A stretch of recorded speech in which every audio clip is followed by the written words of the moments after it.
arts, lifestyle. SNS Online.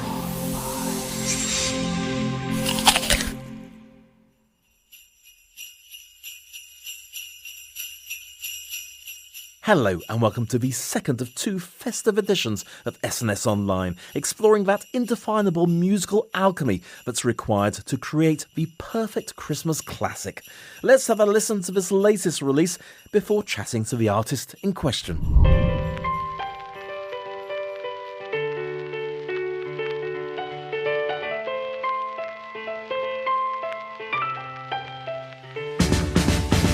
The Christmas lights glisten and shine. It's time to celebrate and drink mulled wine. The fire is warm and the moon is bright. Outside the snow is pristine and white. It's Christmas time and it's all divine. Let's make this moment really shine. It's time to celebrate and share much cheer by the Christmas tree with all those dear. Oh, what a fabulous festive blast of It's Christmas Time. Mariah who? Time to introduce our guest, singer, songwriter, radio presenter, and so much more, Mr. Daividh Campbell.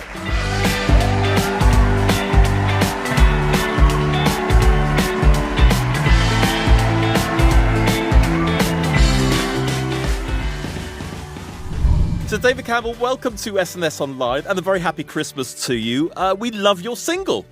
Oh, brilliant. Thank you. And happy Christmas to you, Nick. Tell us all about how your Christmas single came about. I mean, I'll be checking you on YouTube. You pop up quite a lot with your own tunes and guesting on other people's tracks, but this is a bit of a departure, yeah? Yeah, I'd always wanted to record a Christmas track, but never sort of got round to doing it. I trained as a singer in the early 90s. Okay. I just happened one day, a friend of mine said, "Oh, can you sing?" I said, "Oh yeah," as you do. I just said, "Oh yeah, of course," as you do. That was like what 90. That was 1991. Wow. He was a DJ. As he was putting a project together, and it's the old story of the person that was going to do the vocal sort of was ill or pulled out. Had the mumps and I that said, day. "Oh yeah, go on then." Because I thought I was pushing my luck. Okay, go on then. And it turned out really well. And he said to me, "You've got a really good voice. All you need to do is have some proper lessons in regards to breathing technique." So that's exactly what I did. From there, I got a vocal coach and took it from there, really. So tell us a little bit about what progressed from that. I mean, I see you're a session singer. Yeah, after working with several sort of vocal coaches, I eventually sort of went into a studio, and it just sort of ended up as well. I just happened to say, do you know what I'd really like to do is we were working on my own demos, some tracks I'd written. And of course, in a studio, you have the artists come in and they're looking for session singers to sort of put demos together. And I just ended up doing a couple of those. It just sort of went from there. They liked what they heard. And then I just sort of, every time one came up, I just said yes. And eventually it just took off from there. I had no sort of big aspirations about being a big sort of pop star or anything. It was sort of, as the jobs came up, I just said yes. And I think it's all word of mouth, isn't it? A lot of it in the industry. Oh, I know someone that could do that for you. And it sort of went along like that. Isn't it wonderful the way it snowballs like that? Once you've made a sort of decision, you're going to focus on this, and that's where your heart is. And then lovely things can come from it.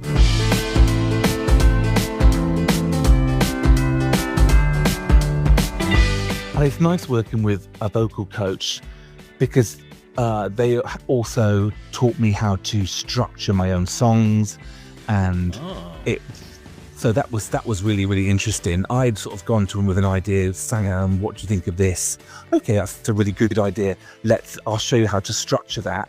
And my first lot of tracks that were on my very first demo, sort of like in mid-90s, I think it was one cover, and I'd written the other tracks. So that was quite nice. Of course, then, in sort of like 94, 95, you sent demos out by cassette. Yes. To all the record labels. And you got that letter back.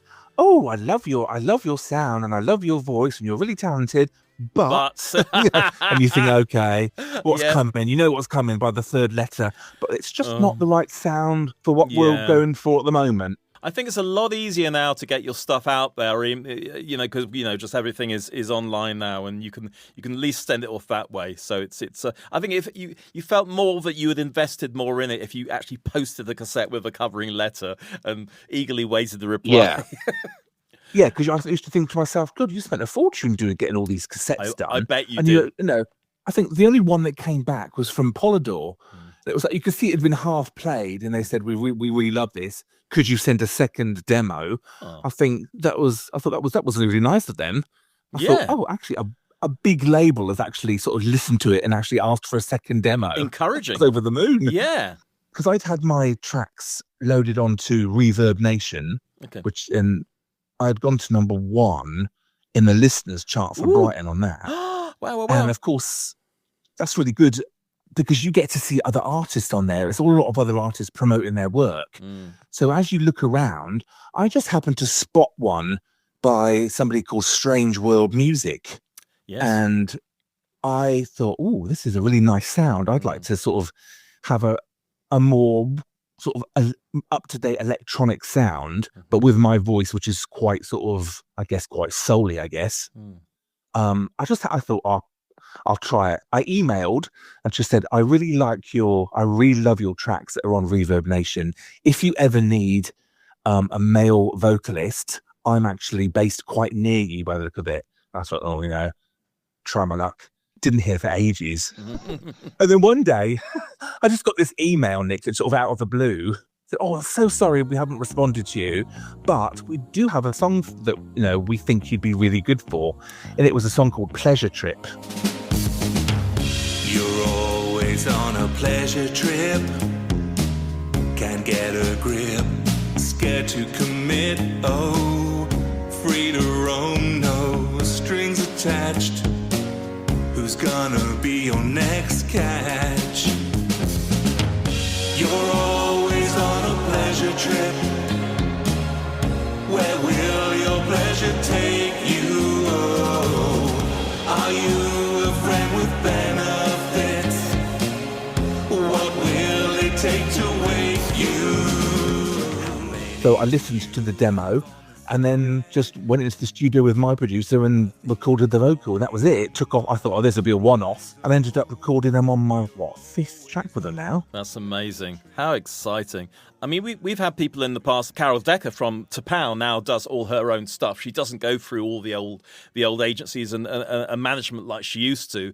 But she says, the work she has to do to get her music out, which is just as good as the stuff, the classics of Tapau back in the day. I can vouch for that because I've heard them all. She has to pretty well do everything. She's doing all the social media and stuff like that. But it's just the way the music industry and just the way technology has evolved. We've had Michelle McGuinness, another multi-talented soul like yourself, who's just released a double A side, as I call it, albeit a virtual one. I do miss 45s, which includes Christmas Every Day, No More Sad Songs. Now, we were discussing what made the perfect Christmas song. What would be your take on that? Well, I guess Mariah does it best. It's upbeat. It's that earworm of a song. You hear it once and it's stuck in your head. Yeah. It's cheerful, it's poppy, but it's also, the lyrics are quite sort of traditional. Yeah. So it's got that mix of everything. And it's sort of like, this really feels like Christmas. And you really want to get into Christmas. It gets you going. It puts you in that Christmas mood. It totally does. It totally does. I got to say, yours and Michelle's are both well up there, and should give Mariah a run for her money. But she's probably totally cheesed off with hers now. I mean, possibly not the royalties, but... So, I mean, presumably, do you come from a musical background? Were you singing a lot when you were young, or was it just when this guy said to you, "Oh, can you sing?" and you just suddenly discovered you could? Well, I always loved music. I was always singing when growing up, and I always thought, I may go into music. I sort of went to art college and sort of thought, what direction am I going to go in? And you know how you end up, you just take a job and you sort of think. I did keep thinking to myself. I was actually looking around for vocal coaches at the time, thinking, right, where am I going to start? And that just happened with him. And then I think all it took was him to say, yeah, you've got a nice voice. Yeah. All you need is a few lessons. And it triggered me to just do it. That was just the trigger to get that first vocal coach and just do it. Absolutely. And would you consider it now to be your profession, or is this something is a dual thing with just the day job, as it were? Yeah, I have a day job, but last year I started working with Trans Radio UK. What's going on? Now, another 60 minutes of the biggest beats. I like it. It's perfect. This is Trans Radio UK. Because I've got 2 shows on a Wednesday, each of the beat at 1 p.m. and then all mixed up at 6 p.m. Hello listeners, it's David here at Trans Radio UK. Hope you're all doing well, and you are listening to Eat to the Beat. Let's begin the show with Trouble from LaToya Jackson.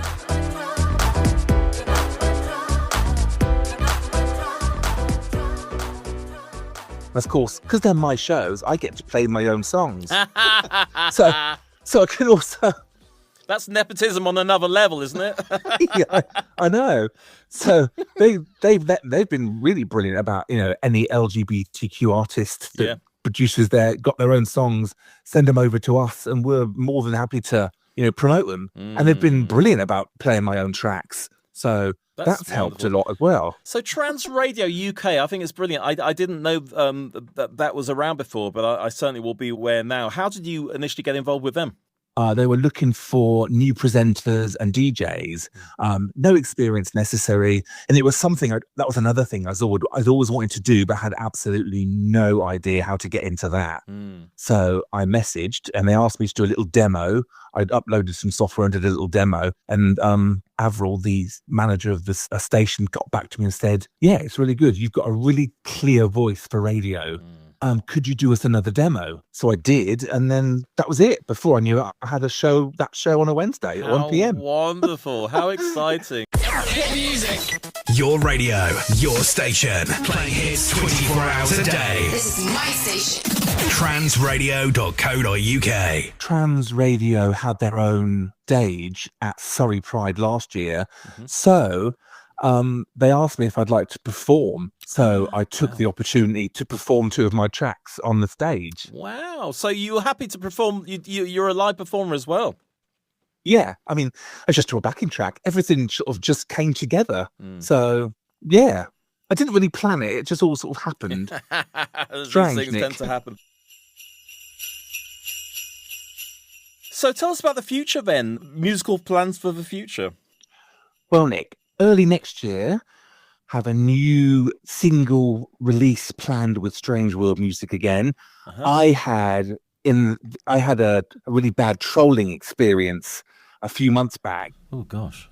And Lindsay wrote a track based around that when I told her what had happened. So it's like a really personal track. So Wow. the backing track is done and that's all ready to go. So all I've got to do now is put a melody to that, go into the studio, record it, and then we can release it. Wow, strong stuff indeed. There's another track in the pipeline after, and what I really want to do, we really want to get sort of a marketing plan together and hopefully get out there and perform more. Yes. I need to get out there, and that's what I really need to do. I think performing is one of the things. Obviously, getting the music out initially so people know what you're doing. But it seems to be, particularly the way people make money now. It's not in the actual sales of the it's the true, music. yeah. It's all about wiggling your tush. Exactly. At various venues. Getting out there and yeah. What are your plans for Christmas? I have done all the family stuff before Christmas. I've got all that done. Everything's bought, everything's wrapped, the freezer's full. It's all done. I've been very organised this year. You're more organised than me, I tell you. I'm still struggling getting my cards out, I tell you. Do you know, I'm rapidly turning into my mum. Every year, I start a bit earlier. No, that's the way forward. That's the way forward. So, of course, we got, and I would like to shout out Phil Reed, who's our mutual friend, both on Facebook and in real life, who connected us. And thank you so much, Phil, because otherwise I would have heard your fantastic singles. So we have Phil to thank for that. Three cheers for Phil. Woo! Arriba, arriba, arriba.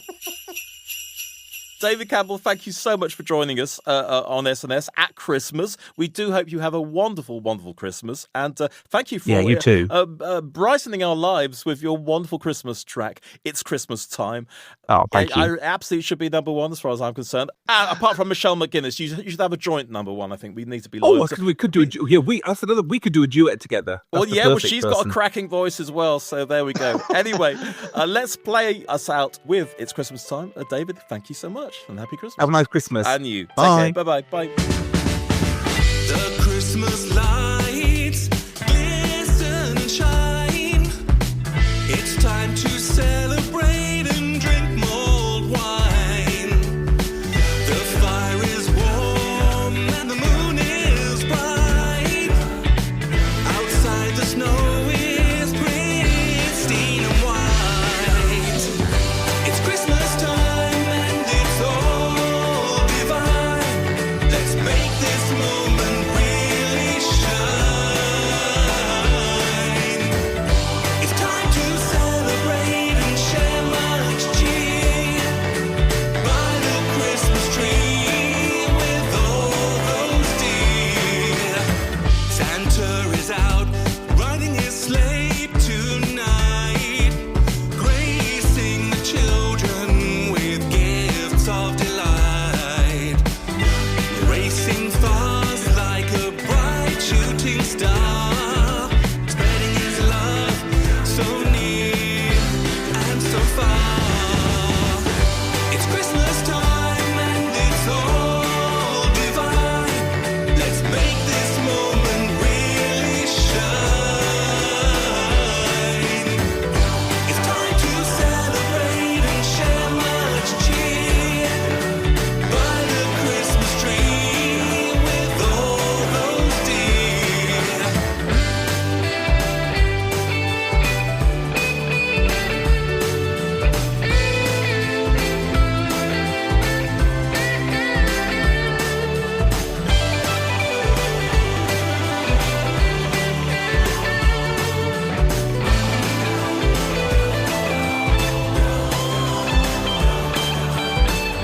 The church is full